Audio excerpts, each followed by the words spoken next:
पुस्तक लिखने का है आपका, इंडिया दैट इज़ भारत जी। तो उस पे मैं कवर देख रहा था और कुछ लोग कह रहे थे कि ये बहुजन समाज पार्टी का जो रंग लेके आए हो आप। अच्छा। ये मायावती ने आपको कुछ तो इसके पीछे, रंग के पीछे क्या है? क्योंकि लोग सोच रहे थे कि केसरिया होगा, तो एक्सपेक्ट ये कर रहे थे। भीम आर्मी का रंग क्यों नहीं याद आया? क्योंकि हाँ, वो आजकल वही फैशन में चल रहा है जी। सो ये कवर डिजाइन पे तो एटलीस्ट 3-4 महीने पे काम चला, एटलीस्ट 2 महीने का काम चला था।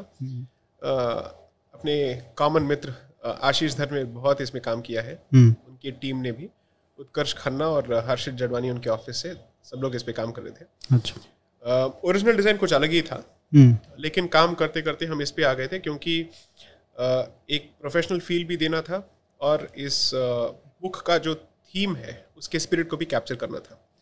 तो इस कवर के 3 भाग हैं।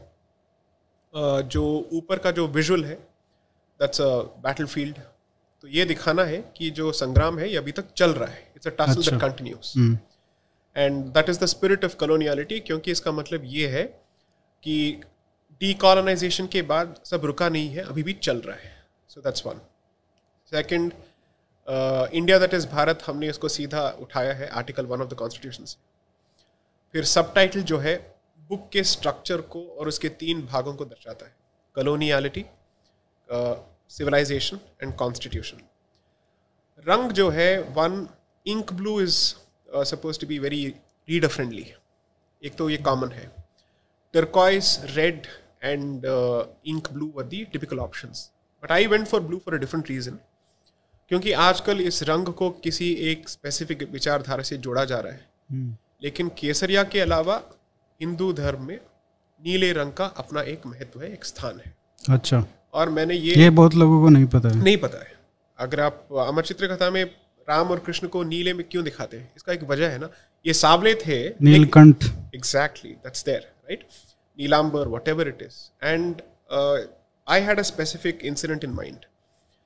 तो सर्वपल्ली राधाकृष्णन जब स्कूल में थे, इनसे एक महानुभाव ने पूछा था कि शून्य या इन्फिनिटी का रंग क्या होता है, या भगवान का रंग क्या होता है, क्योंकि उन्होंने शून्य और भगवान को एक ही साथ इस्तेमाल किया। तो सर्वपल्ली राधाकृष्णन का जवाब था नीला।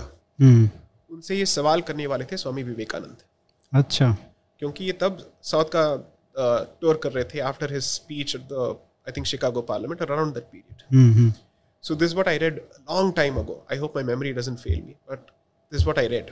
So I said, the color of infinity is blue, and India's civilization is not exactly time bound.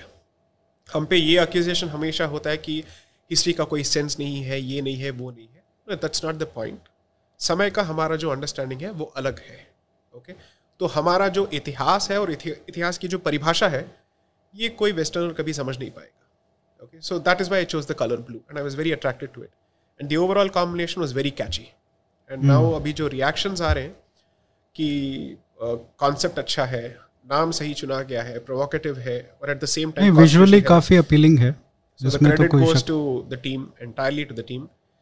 पीछे से हमने थोड़ा नारद मुनि का काम किया था, लेकिन वो तो करना ही पड़ता है थोड़ा. तो आइडिएशन इन्हीं का है. And of course the designer of Bloomsbury,